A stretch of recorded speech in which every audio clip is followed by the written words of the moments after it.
So, Patrick, have you ever been photographed like this before? No. So this is a new one for you, eh? Okay. Yeah. So I see you got two offences here. One, Yeah, for, one for jaywalking and one for leaving the curb, which is not even crossing the street, right? Mm-hmm. And your total amount that you owe the government now is, the VPD is Oh, $219. Plus interest. Plus interest. So what's going to happen if you don't pay these tickets? Probably it'll catch up to my license or ID when we try to get it through ICBC or motor vehicle. So I'll have to pay at least one. You lose your driver's license? That's one thing? I won't be able to renew it Yeah. until I pay it, yeah. Okay. And are you contesting these at all? Well, it's been more than a couple of months, so I probably have trouble doing it. How easy it is to do. So, how do you feel about this in general? Well, you've never been to jail before. The first ticket I got, the first one ever in my life actually, was I crossed at the crosswalk. Well, they had a stack of boxes, cardboard boxes for a store owner. Like it was in the evening, he was moving a bunch of stuff. And I dropped one of the boxes.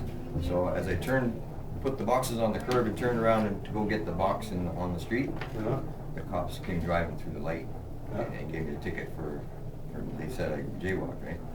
And I said, well, I just dropped the box.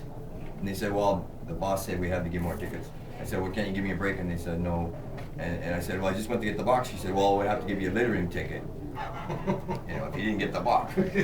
You dropped the box. Yeah. It fell on the street. That's you right. wanted to pick it up, and you were caught in a catch-22. You couldn't. Yeah, that's if right. you didn't pick up the box, it was I did pick up the box. By the time I hit the curb again, they'd already come and give me a ticket. So you didn't even cross the street, and you got a ticket. No, I crossed, Oh, yeah. but I went back to get the box that I dropped. I see. And then by then the light turned, you know, the crosswalk. Right. The second ticket was in the middle of the block. There was no street crossing, but there was a crosswalk, and it was midnight. And when I crossed, even though the light didn't say go anymore, right, and the hand never said go, when I crossed over and I walked a half a block and I went around the corner, two cops came walking behind me they followed me half a block just to give me this ticket for crossing at midnight with no cars, you know, because the crosswalk didn't say go. That same intersection 2 days ago, I just about got ran over by two people that ran the red because the light changes green, or from green to red, but the green is still on while the red's, like it's both in the crosswalk, right? You know the light in the crosswalk? For the pedestrian? No, for the cars. For the cars. It still says green, yeah. but it also has red. Right. And then all of a sudden the red goes away after the green, or the green goes away after the red's been on there. So it's still safe. It says for pedestrians to cross. Yeah. But the cars also. Well, yeah, it's actually, maybe the pedestrian doesn't say go yet, but the light hasn't even changed. Like people are still running, they're driving through this intersection, you know, this crosswalk. So maybe that's in the daytime, never mind the nighttime. So maybe they should look at a few other things there to try and. It's a dangerous crossing. I'm very careful there most of the time because I used to live right there. And it's like, I know that's dangerous, but I still got the ticket because it didn't say go at that time I crossed. So the police even told you it's obvious that they're targeting people. Oh, for sure. And they say it's to make things safer. Back then, they said, the boss said we had to get more tickets. That's the very first one I got. Okay. So how does it make you feel in And general? I met that one. And so how do you feel about well, like, that was you can't say. I haven't got any more since then.